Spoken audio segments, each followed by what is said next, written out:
বিসমিল্লাহির রহমানির রহিম। মাননীয় স্পিকার, আপনাকে ধন্যবাদ।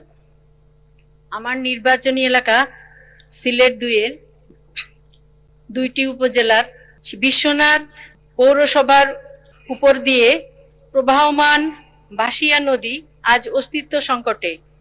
দীর্ঘদিন যাবৎ যথাযথ রক্ষণাবেক্ষণ ও নদী খননের অভাবে নদীটি মৃতপ্রায়।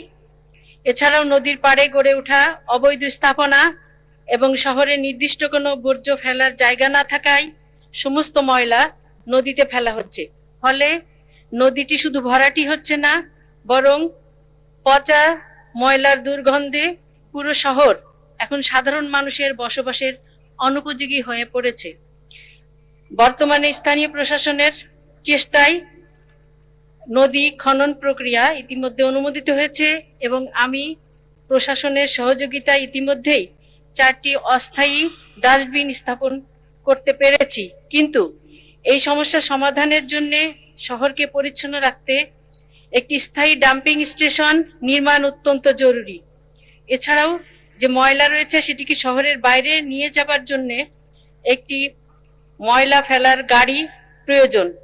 এমত অবস্থায় জনস্বার্থে এবং পরিবেশ রক্ষার্থে এবং এলাকার মানুষের স্বাস্থ্যকর পরিবেশে বসবাসের উপযোগী করার জন্য একটি স্থায়ী ডাম্পিং স্টেশন এবং ময়লাবাহী গাড়ি বরাদ্দের জন্য আমি সংশ্লিষ্ট মন্ত্রণালয়ের প্রতি দাবি জানাচ্ছি। ধন্যবাদ মাননীয় স্পিকার।